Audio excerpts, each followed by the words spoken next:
அக்ரிணை வந்து ஜெயிக்கும், உயர்திணை வந்து பாதிக்கும். உயர்திணை என்னென்னா அக்ரிணை என்னென்னு இப்போ சொல்லிடுறேன்.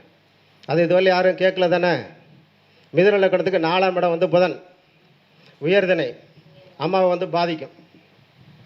அந்த புதன் என்ன சாரத்தில் இருப்பார்? 8 சாரம். 4ஆம் இடத்துக்கு லக்கணமாக வச்சுக்கோங்க. 8 சாரம் மண்டை உடைஞ்சு போயிடும். அதுக்கடுத்தது 12 சாரம், அம்மாவுக்கு ஏகப்பட்ட விரயங்கள் பண்ணிக்கிட்டே இருக்கணும்.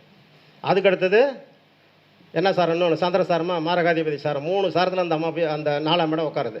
அப்போ அம்மா வந்து பாதிக்கும். ஜாதகருக்கு என்ன பண்ணும்? அக்ரிணை. அக்ரிணைனா உயிரற்றது. உயிரற்றது அத்தனை டேபிள் சேரு ஃபேனு இது எல்லாமே அக்ரிணை தான். அப்போ வந்து வீடு கட்டுவார். எத்தனை அடுக்கு கட்டுவார்?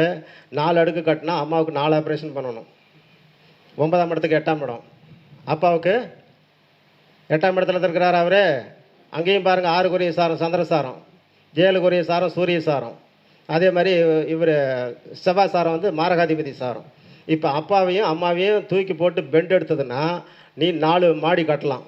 சின்னதாக 1 மாடி 1/2 மாடி கட்டுற மாதிரின்னா அவங்களுக்கு சின்னதாக வந்து பிரச்சனை வந்து சால்வ் ஆகிடும்.